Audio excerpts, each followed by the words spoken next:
It's a step forward. You're taking one step forward into an epic journey into the enlightenment in the field of research. As we stand on the shores of something even more extraordinary with Lumen Saga, it's impossible not to reflect on the monumental success of our previous events, Project Luminar, as well as the Research Summit, and also yesterday's session. What an unforgettable experience it was. Do check out our previous event videos and our RaSoR membership, as well as our YouTube channel. At this time with Lumen Saga, it's getting bigger, bolder, and better. We've got an extraordinary lineup starting from today, that is the 2nd of Feb, yesterday, an event that the 1st of Feb, and a competition until about the 9th of Feb, which is nothing sort of phenomenal. Visionaries, trailblazers, and game changers are here to ignite your minds and set your creativity on fire. Get ready for stories that will shake your perspectives, insights, AI driven insights, and latest developments in technology that will spark your imagination and moments so powerful that it will inspire you to begin your own research journey. Right.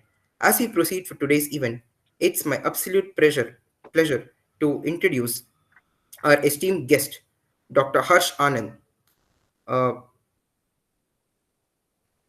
Dr. Harsh Anand is a PhD candidate in systems engineering at the University of Virginia, specializing in data science, operations research, and infrastructure resilience.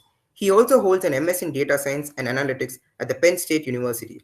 Previously, he also worked as a senior data scientist at Carney, an ML engineer at TCS. His research focuses on machine learning, optimization, climate resilience, you name it. He has also interned as Swiss RE and DataWeave and has served as a teaching assistant and co-instructor at the University of Virginia School of Data Science. So you can understand the amount of knowledge, experience, and depth our guest speaker has in order to go forward today's session. Please join me in extending a very warm virtual welcome to Dr. Harsh Anand. We look forward to learning from your expertise and the valuable time you have to offer. Thank you so much, sir. Thank you, Karthik. Yeah, first of all, thanks for the invitation. This is one of the topic which is very relevant, and I guess being an undergrad, having an understanding of good research and how AI has really impacted this field over the last 1 year, I would say, is going to drive the future as well. So, before I get started with my presentation, a little bit of background about me. So, currently, I'm working in one of the federally funded lab, which is called Sexton Lab. Um, Here, my focus is more on AI for transportation, essentially working on intelligent transportation systems. But previous to that, as Karthik mentioned, I did my bachelor back in India at Manipal, master's from Penn State, and got my PhD at University of Virginia. So I started my research career during my second year of undergrad, and then I positioned myself to get into thesis research. There I extended and then was a consultant uh, in a management consulting firm called Carney. So before we delve into the main topic, let's first understand what is research, right? So everyone talks about research, but how do you really get to the end outcome that you want to pursue? So here, systematic aspect is really critical. So looking at the systematic understanding of knowledge through questioning, experimentation, and analysis. So many students think research is all about making groundbreaking discoveries overnight, like you see it in the first panel. But in reality, research looks more like the second panel: long nights, lots of trials and errors, and plenty of coffee.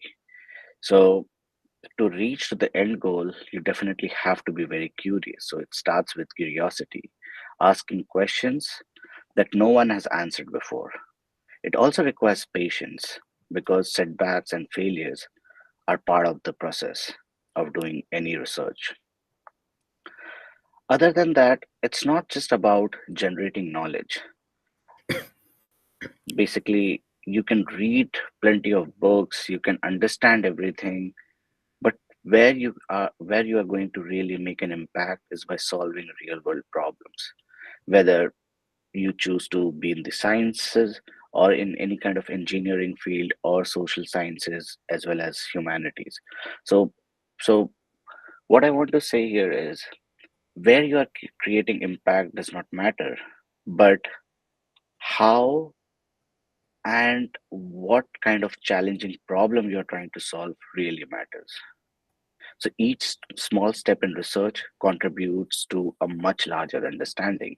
So when you see people working on research, they generally work on one minute problem and they try to solve it. So they don't really can change the whole world, but some of those problems can have impact in changing the whole world. So the reward of research, while the journey is very tough, the joy of discovering something new makes all the hard work worth it. So, like when you know what you want to achieve and you have it there, then you feel okay, you feel proud of yourself. So, every small breakthrough is a step towards innovation and differentiating impact. So, now the question is, why is research even required in such scenarios? Right. So, like I said, research is not about creating just the knowledge. It is essential for our progress, innovation, and societal well being. So, there are a lot of complex global challenges. For example, you might have heard about climate change, healthcare crisis, AI ethics, cybersecurity. There are so many different global problems. But if you don't really delve into those problems and through rigorous research, you cannot solve them.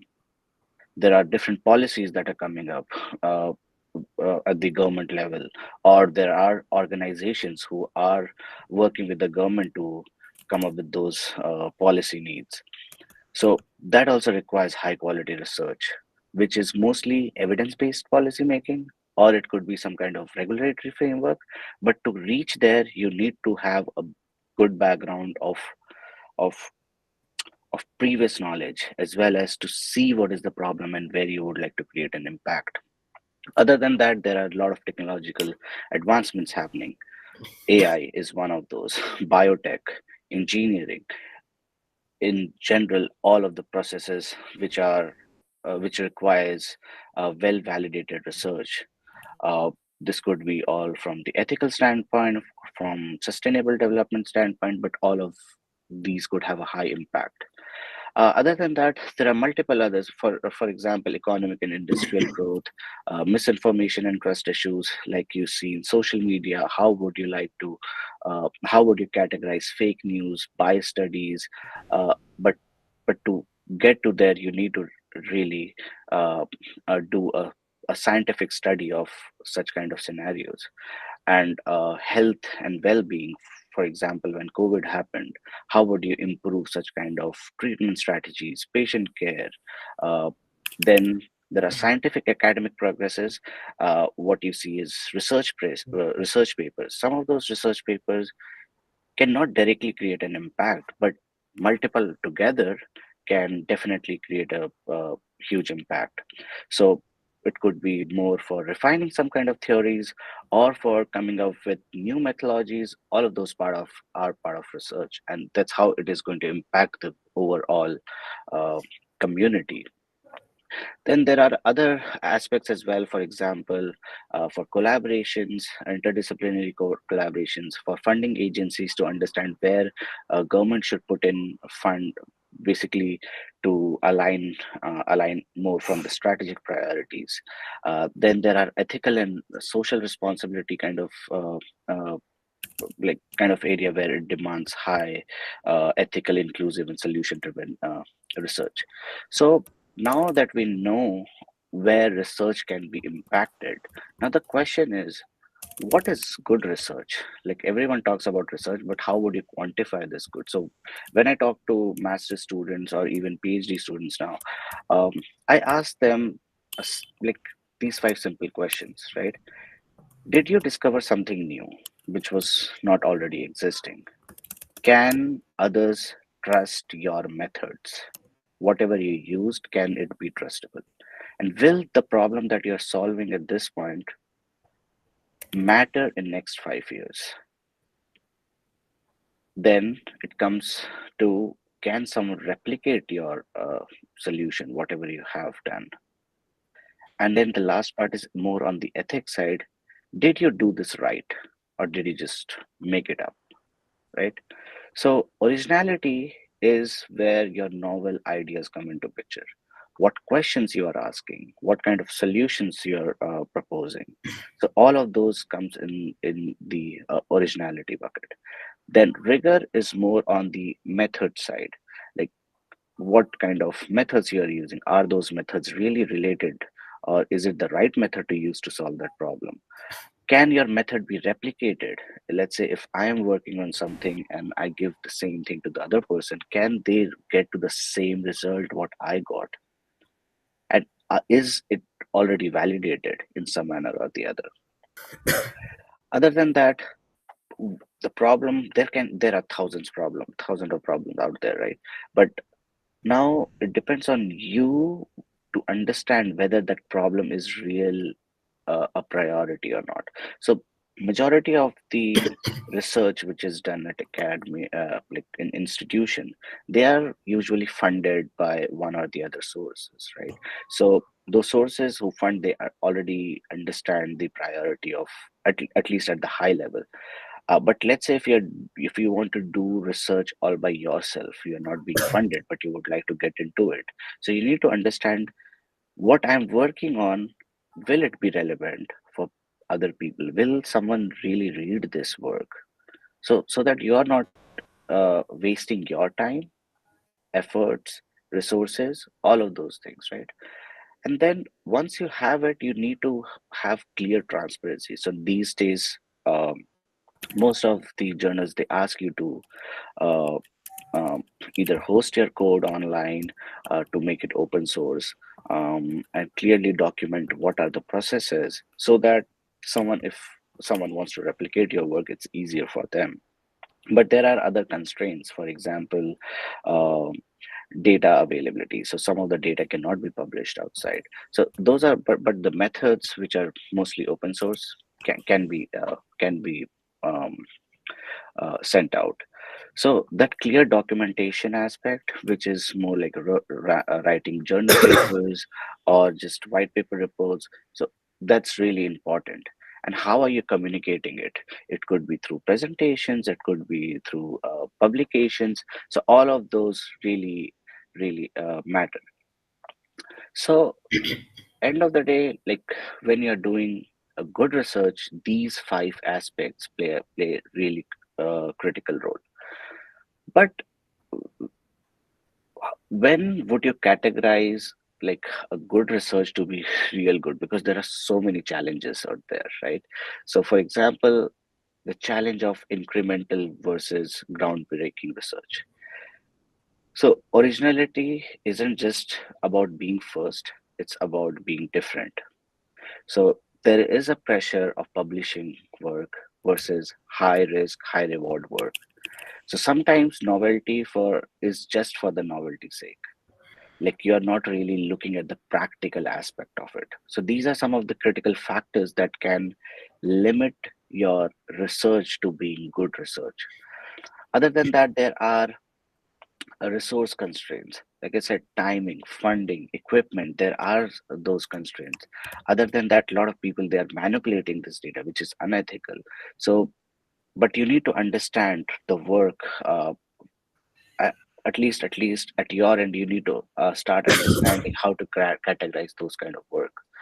Then balancing academic curiosity with societal needs. So relevant relevance is research that does not just sit on the shelf. So it has to be uh, like you need to be understanding that a lot of times people just work on problems that are um, just chasing trends over like creating substance. For example, right now, Gen AI. So there are so many papers coming out on Gen AI, even though some of them are irrelevant. So these are some of the struggles or challenges that you see out there. Then intellectual property concern, like patents versus open science. So some of the retroactive analysis without being very transparent.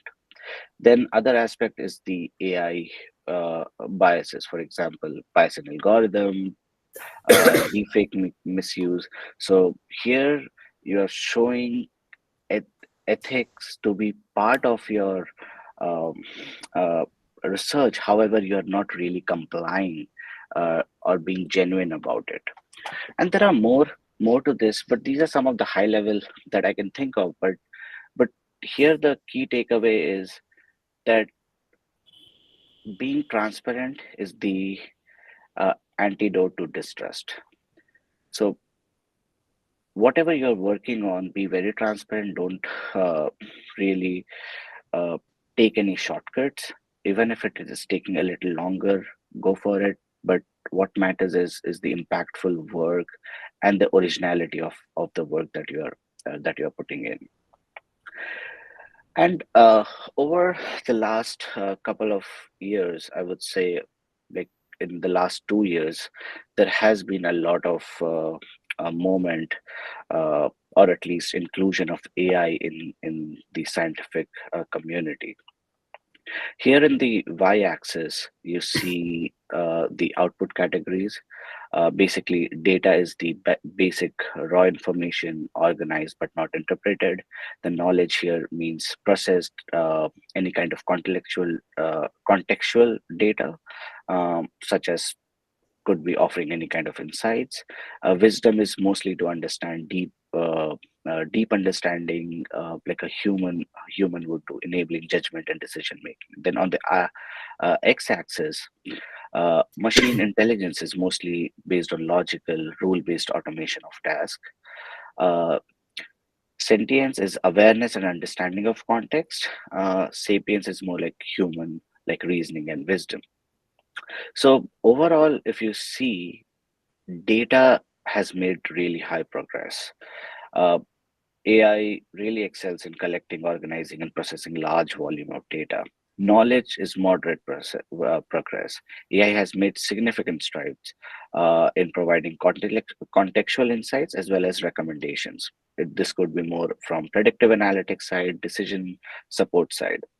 Then wisdom is a little bit limited. It still struggles to emulate human like judgment creativity. That's where any of the human being or a researcher would fit in. So they have to create logical reasonings uh, in different complex real world scenarios. So I feel um, uh, mostly where researchers are going to fit in the future is in the first two bucket. So where wisdom is really required. So lot of the task that is required to do a traditional research, where it starts with literature review, data collection, data analysis, hypothesis testing, writing and editing, collaboration and publishing. So this is a general process that anyone follow to write a scientific, like to do any kind of scientific research and publish it.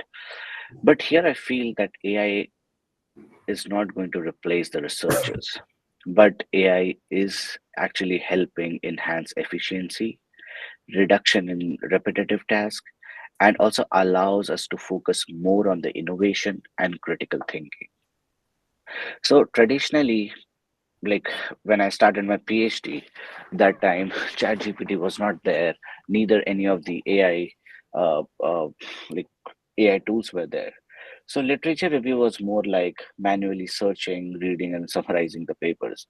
So you go through all of those tasks, and there are so many papers out there every day, almost like thousands of papers get published. So it is very hard to keep track of all of them and read all of them.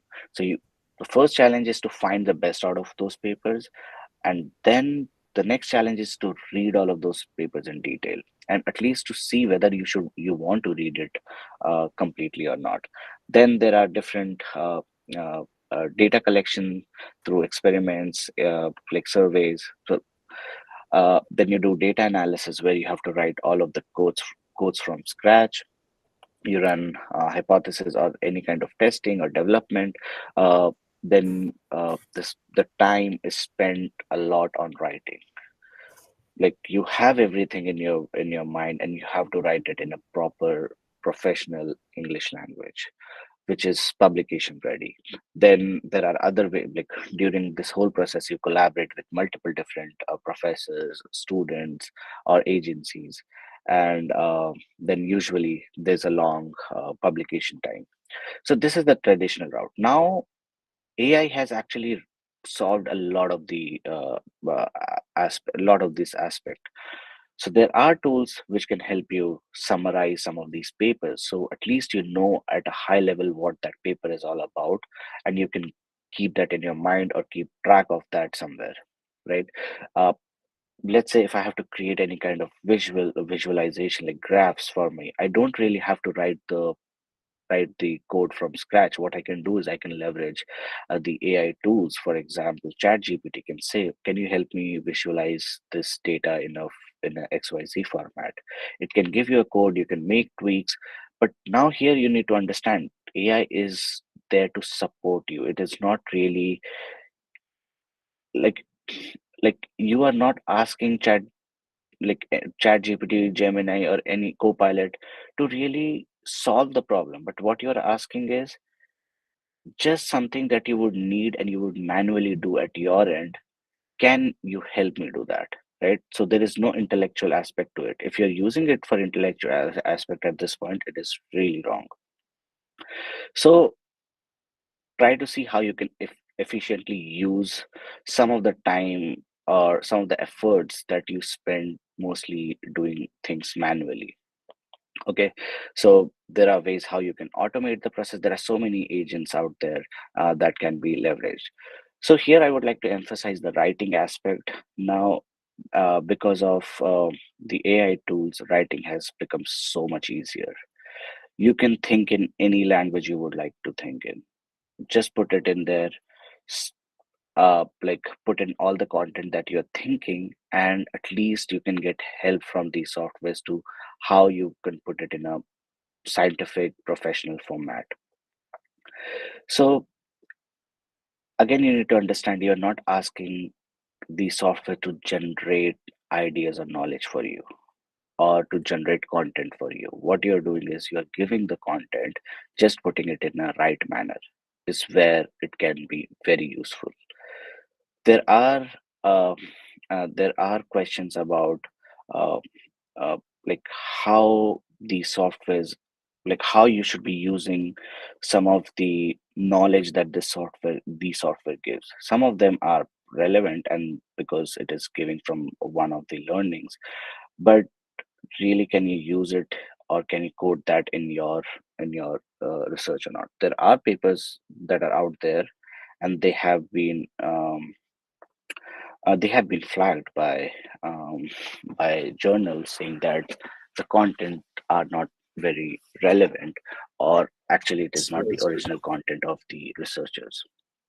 So just keep in mind that you're not misusing these platforms uh, in any manner, but you should definitely leverage them to the best uh, of of your advantage in terms of putting different at like basically at different stages of your research process.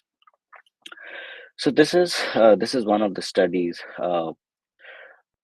where 1600 researchers, they were asked to fill in a survey. So as you can see by yourself, AI has a lot of positive impact. So basically it helps you process faster uh, data, then it speeds up computation, saves researchers time and money and effort. For sure, you don't have to write code from scratch, or you don't have to invest so much of time writing your research papers. As well as it helps you like really brainstorm some of the ideas when you have for clarity. Initially you initially it was required for another human being to be there to get to talk to, right? So here you can leverage uh, these uh, these softwares, AI systems, in more innovative manner. Uh, so essentially, overall, it has impacted every stage of research process. Um, now, benefit of generative AI is a little different than just the machine learning or the AI aspect. Generative AI has helped more on the uh, like I said, coding part, writing part, the um, the research connection part. Essentially, like if you want to connect multiple papers, that's where it has really helped a lot. But there are also some negatives out there, which you have to always keep in mind when you are using this. Uh, First thing is, as a human, you should judge all of the content that is coming out of these softwares, and you have to make decision whether to include it or not. So always do another level of research on anything that you get. Okay, so it is easier to plagiarize things. Like for example, let's say if you write something original, I can use that and just ask ChatGPT to write it in my tone. So essentially, it's a kind of plagiarism. So you are not generating the original content. So these are some of the problems. So you have to be very uh, uh, at least this should be in your mind that anyone can use things that you have potentially worked for for over a couple of years. And that's why, since like from the time generative AI has come in, there are so many papers being published. People are just writing papers for the sake of writing, because contents are being generated by the software. But you have to be very vigilant. You have to categorize yourself as a good researcher as compared to just being a researcher. So like you can be a researcher, you can publish thousands of paper, but is it really good? So if you want to create an impact, to make dent in the overall area what you're working on, you really have to start thinking critically and use these software to your just to your advantage. So I see that the future is bright. So there is going to be a lot on AI augmented discovery. Basically, AI will enhance hypothesis generation. It can also accelerate breakthroughs. Now that there are so many content in there, and also it's been trained on some of the latest content. So making that connection could be really it could really be beneficial. Then autonomous experimentation. So could be the future that where AI driven labs are there, which is conducting experiments, validating, and doing a lot of using a lot of real time data um, to to conduct some of the complex experiments, which takes usually longer.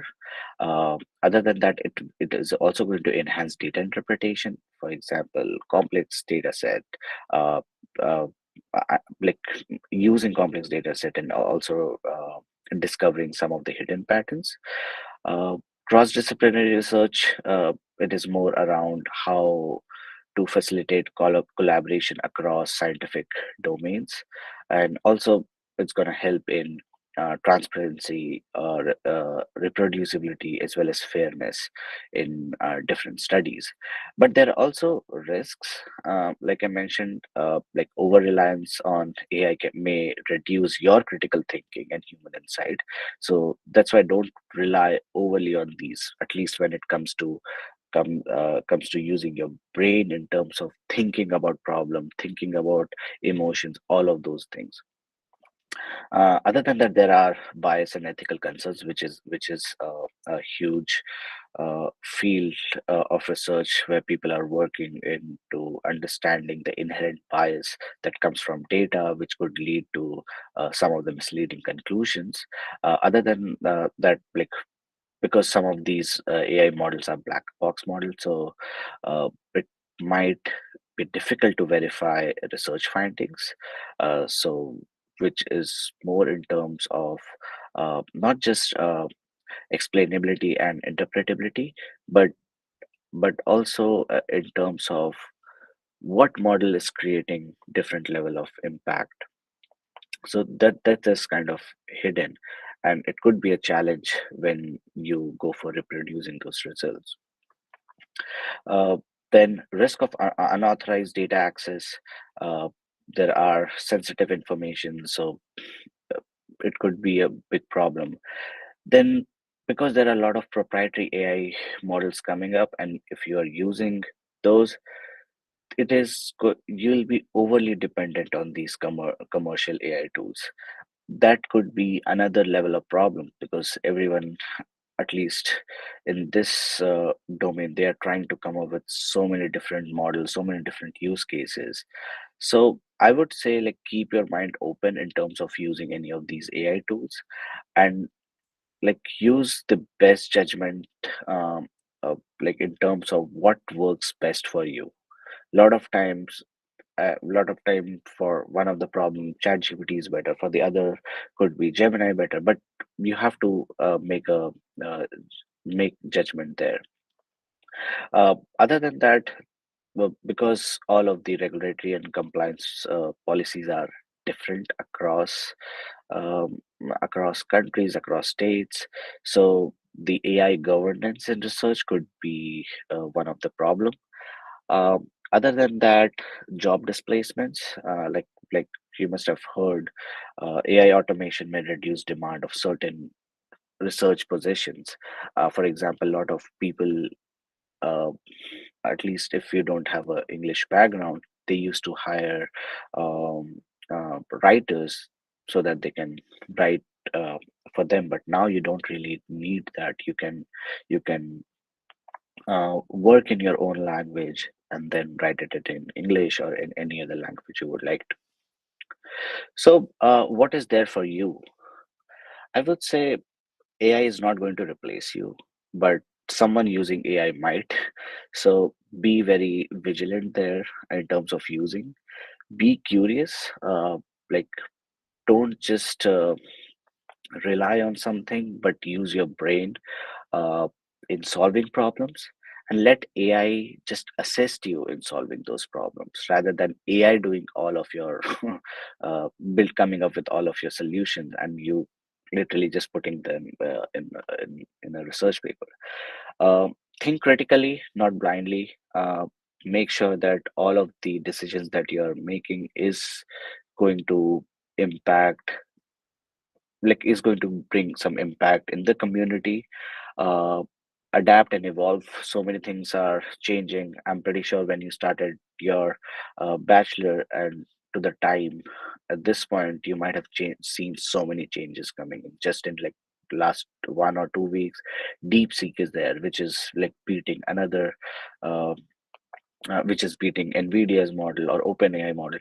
So so this kind of evolution is going to happen. Such disruptions is bound to happen now. So make sure that you are on top of it. Try to enhance your productivity. Things that were very generic, or it was very traditional to do, could now be improved. Collaborate with others. Uh, then experiment different things. Now that you have more time, given that you can use AI assistant, try to do more experiments in your field. Master data and AI literacy is mostly here. uh, the key takeaways, uh, because when you start relying on AI, you lose the essence of the data itself. So instead of just feeding in the data to AI system and saying to find hidden patterns, what you should do is understand those data by yourself. Really dig yourself deeper into what you see it. But for creating graphs and all of those things, you can use AI, but uh, not for analyzing or drawing insights. And stay ethical. Like a lot of like you can publish papers, you can publish or bring a lot of improvements, but if it is not right, if it is not done in a right form, then definitely there's going to be a question. So uh, I'm not sure if you're aware, but uh, some of the research papers recently got um, flagged by by top journals like Nature, Science. uh, it was mostly fabricated data, so you don't want to be there. So whatever you're doing end to end, make sure it is transparent, and AI can assist you there. So that's all from my end. I'm happy to take any questions.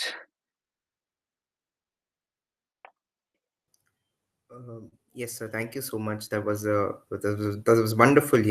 Sharing your valuable experience, and experience is something that we don't easily find. So thank you so much for that.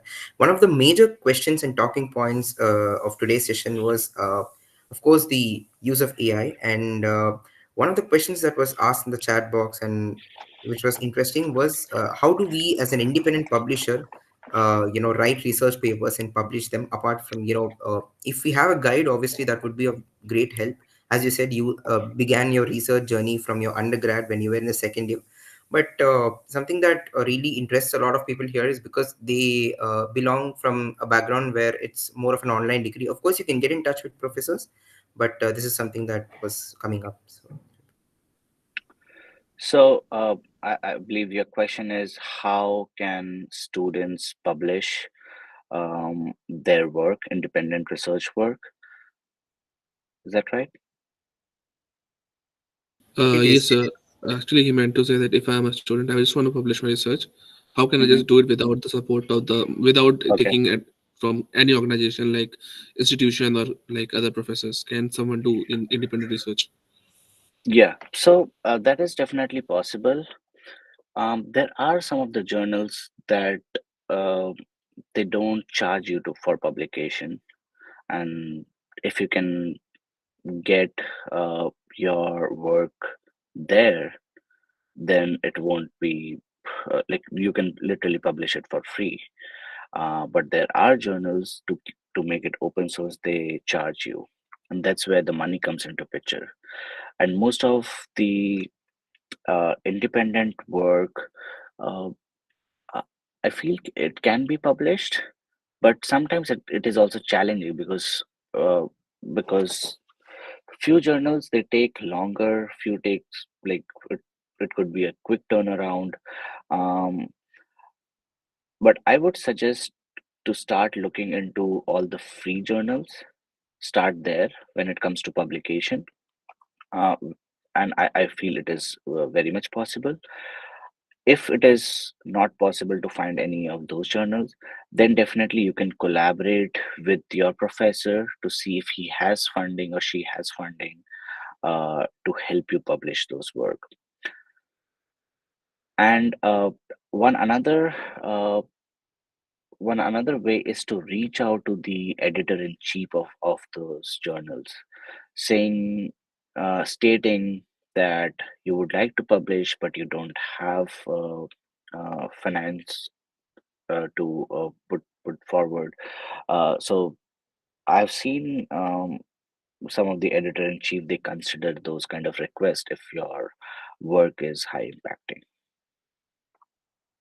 Yeah, okay, so there's one more thing, sir. I have like I can ask. So there can be two types of researchers, right? One can be like we invent something of our own, like our own NLP model. Other one can be the pre-existing data. Let's say a data research has been done on something on let's say plants. So we can do our own research based on that exact data. That how can it impact farming in India? Hmm.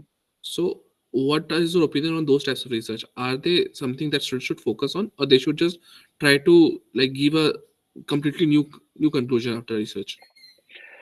So there are two different kind of two types of research. So one is the applied research. I believe you're talking about more on Yeah, application of one of the tech in different domains.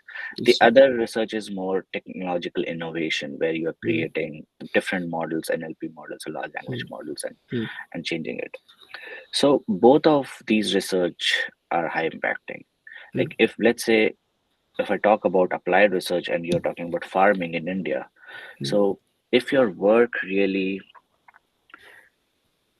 changes or your conclusion really changes the way people have been thinking in that field mm. based on your data driven approach or could be surveys, experiments, all of those things, then it can definitely be published.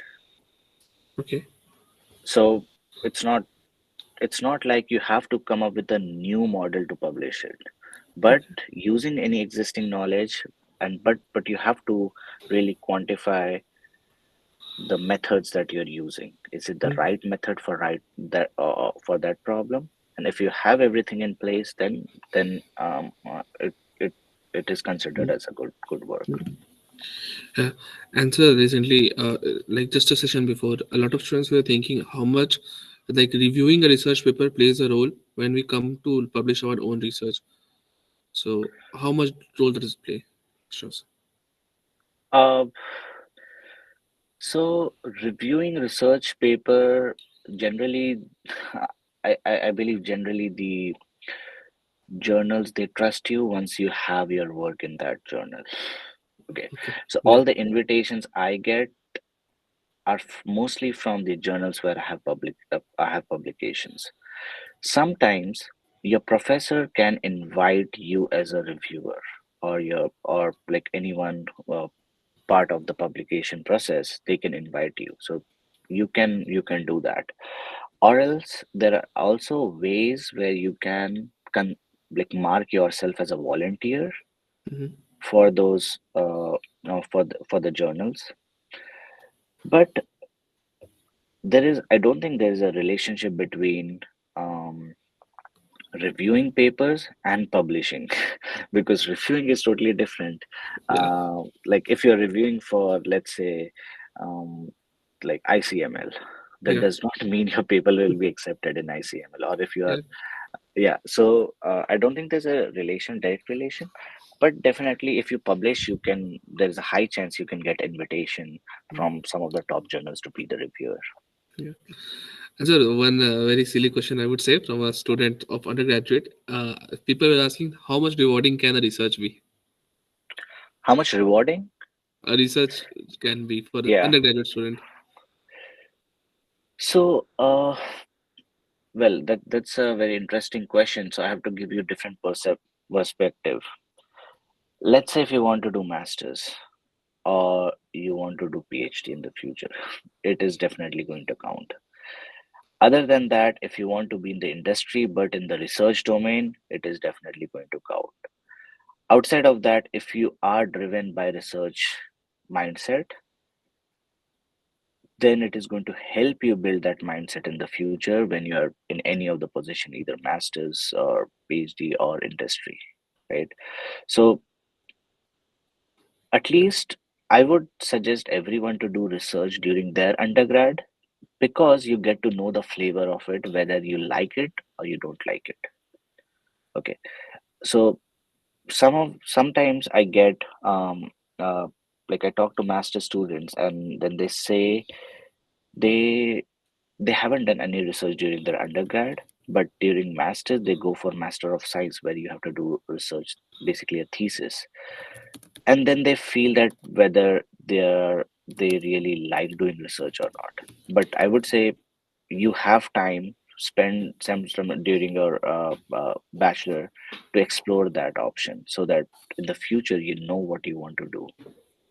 Uh, Yeah, yes, sure, and go ahead. in terms of rewarding, I cannot give the numbers, but it is very personal opinion. Few people love to do it, few people don't like it, few people just hate it.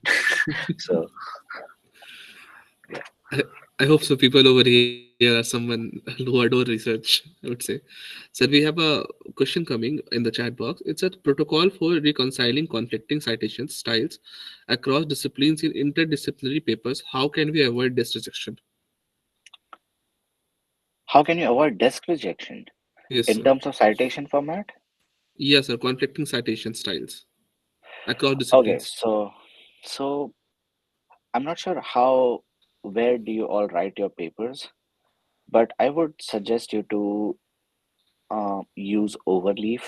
Overleaf is in LaTeX format. Their citation can be changed. Any format can be changed just by changing one line. Okay, so there are a couple of reasons why desk rejection happens. One, when the paper or the manuscript is not aligning with the journal's expectation. So journal has guidelines, right? So if you don't follow it, they will just tell you it does not Yeah. follow Mhm. the format. Other than that, it could be more on the content side, where when the journal think that your research is not bad, but your content Mhm. does not fit or align with mm, journals expectation. mm, The third is that they think that it aligns, but they don't think there is enough innovation to publish in that work, mhm. right? So these are Yeah. the direct desk rejection. But the first desk rejection can easily be eliminated, like where Mm, the format you just have to follow whatever they ask you to do.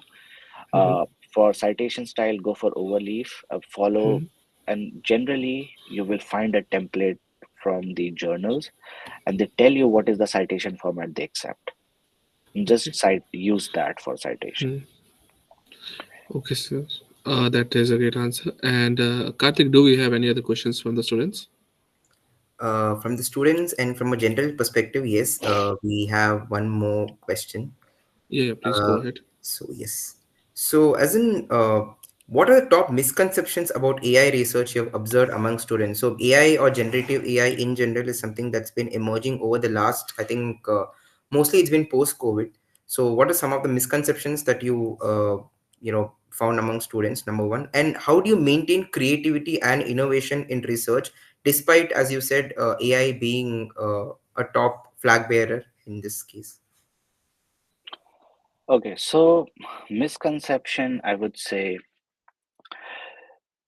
few of the students they start thinking that uh, AI is going to solve everything for them, like in for research. Like it can help you with generating ideas, can help you with doing the um, general like analysis, and then with writing.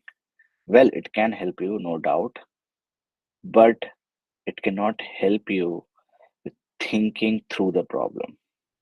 So essentially, the misconception is you should not rely on AI for some of the critically thinking kind of concepts. So you should generally rely on literature papers. So see what is being done instead of just talking to ChatGPT and coming up with those hypotheses, because it is not very much evolved at this point. So that was your first question. What was the second question? It was more on the um, Maintaining creativity and innovation. creativity. Yeah. Yes. So in terms of creativity, so you have to be very creative in using these systems, right? Because there are thousands of systems out there. If you just Google AI tools for writing, you will almost get 20, 30 softwares out there. So you have to be very vigilant in terms of how you are leveraging these. So there are softwares which helps you mind map different research papers, right? So basically it shows connections, so you can leverage those. So now based on different things that are coming up, what how it can be relevant to you can definitely be leveraged. So when you're doing literature review, there are few softwares that can help you with that. There are a few softwares which can help you even write the literature review, mapping those mind maps. So, but here the thing is, even though it is giving you some kind of result, you have to go through those literature as well, right? To understand what is happening, you cannot just rely on the summary that your chat GPT or Gemini is giving you. So don't over rely on things, but also leverage everything that is out there, because it is not bad to leverage, because other are leveraging and they are publishing. Maybe some of the problems you are working on, other person is also working on. You also have to be innovative, plus you need to be timely. Okay, so when people are working on using AI, they can be a little bit more faster as compared to you not leveraging some of the easier things that is out there. So be creative on that front, and also just be updated on things that's happening in this space.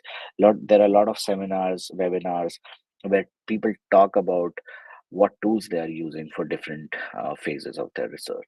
So joining those and just understanding those could be really benefit. Right. Yeah, Karthik, do we have any more questions?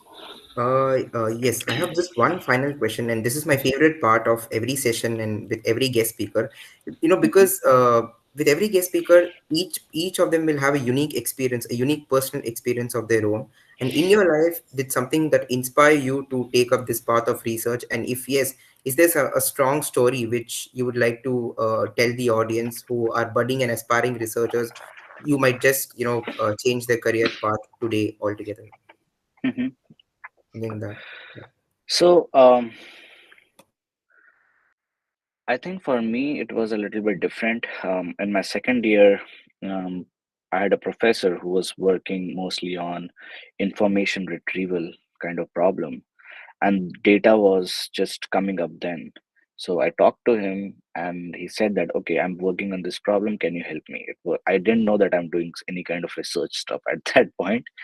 And then over like 2, 3 months into it, I found it to be like it helped me think a lot. It helped me also gain knowledge in that field.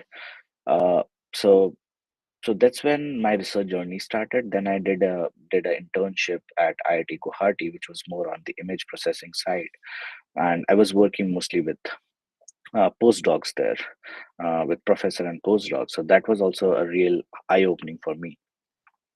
And then throughout my undergrad, I continued doing research. It was not about publication at that point because that was not the main agenda for me, but it was more about creating solutions out there, like thinking something which is like which does not exist. Like it could be just innovation in terms of mapping couple of methods together, um, or it could be innovation in terms of understanding what was what's out there.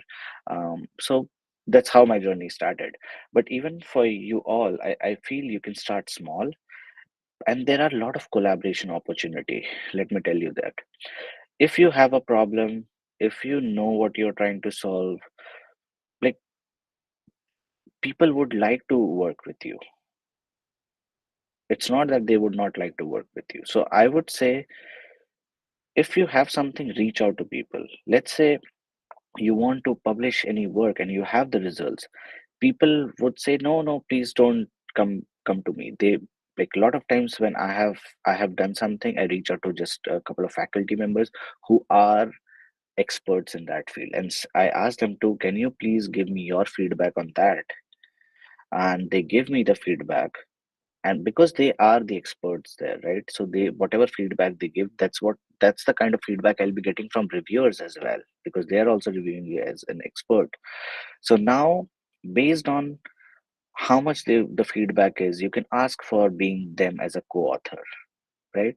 So essentially that can help increase the weight of your paper as well. Though you are the first author, but they can be the last author, you can be the corresponding author, they can just be the last author. But generally people only add their name, like at least good professors, they only add their names if the content is good and they have contributed enough. People usually just don't go for adding their name. There are people who would like to just put their name there, but if you go to like if you talk to some of the top professors, they won't just add their name for nothing, because they also have a reputation to keep. But no, no research is bad research. First thing to understand, a lot of times we feel that, okay, is it right? Is it right? Is it right? No, do something. See if you're coming, if your conclusion is coming out to be different than the existing literature, because you also need to contribute. Let's say if someone says XYZ is wrong, and all of the literature says XYZ is wrong, and you do a research and you also conclude XYZ is wrong, then what is your contribution? You're essentially just making, like, it's not wrong to say it is not, it is your contribution uh, is not going to impact, but you really need to see whether it is creating any impact in that field. Maybe you can claim that, okay, XYZ method says it is wrong, my method also says it is wrong. So, well, okay, anything to do with that? Is your method really innovative and try uses different tech stack, which will really counter the other researches? So basically, you need to understand that field and like make innovation there. Yes, sir. I think that was something I got a huge learnings from. And Karthik, do we have any more questions? I think No, for now, the questions are pretty much over. And thank you so Okay. much for this valuable session, valuable insights, and your life experiences as well. We are incredibly grateful. Over to you, Arun. yeah, sir. It was a great session. You want to say something, sir?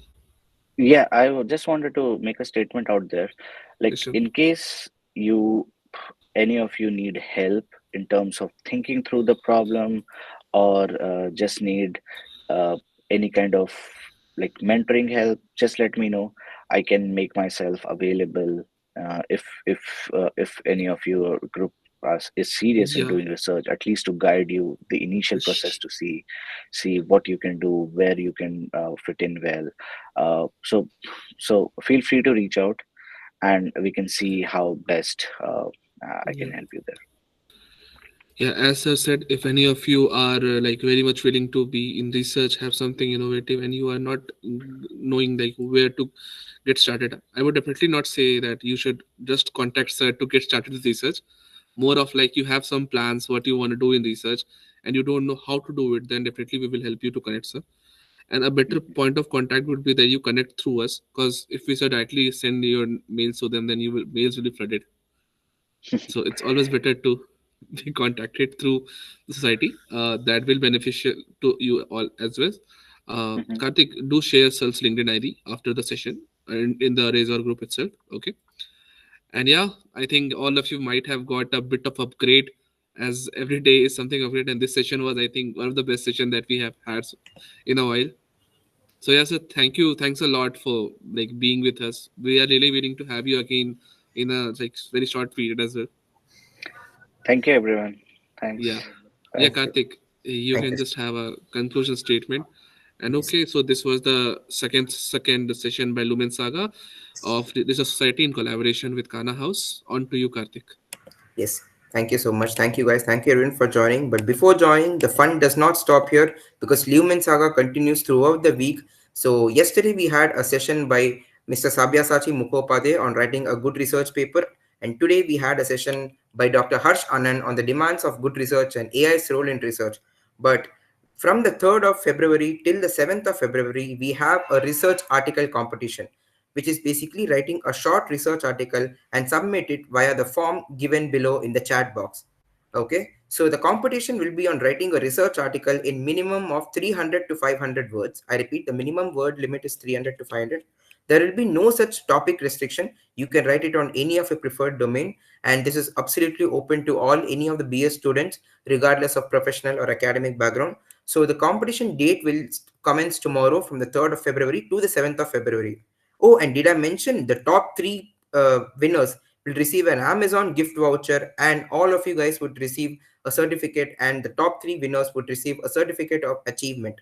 So, what are you waiting for? Register quickly, and after this, the excitement still does not stop. We have Exploring Research Opportunities and Fireside Chat on Research Prospects by Miss Sneha Singh, and this will happen on the 8th of February. And on the 9th of February, we have a Q&A with a student researcher.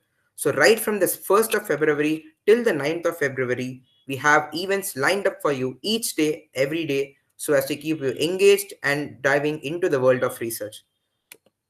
Thank you, guys. Thank you so much for joining this wonderful session. See you again tomorrow. Hope everybody registers and hope you guys join the competition and also the future sessions that are lined up. Thank you so much, guys.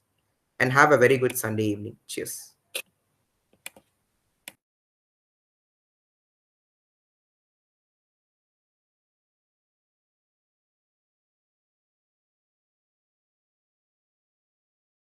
Okay, Karthik, so I'm ending the meeting for everyone. Okay. Yes, thank you. Yeah, sure.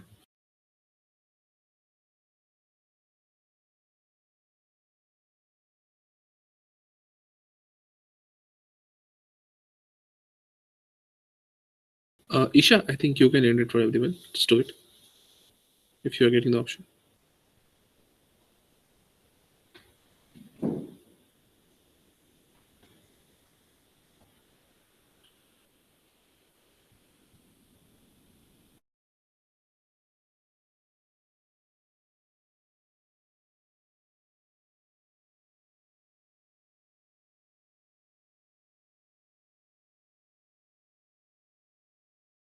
I request everyone to just leave the meeting. Okay, they're due to somewhere. I guess it's not ending for everyone. Okay, all the participants, please leave the meet. I think they've already left. Okay.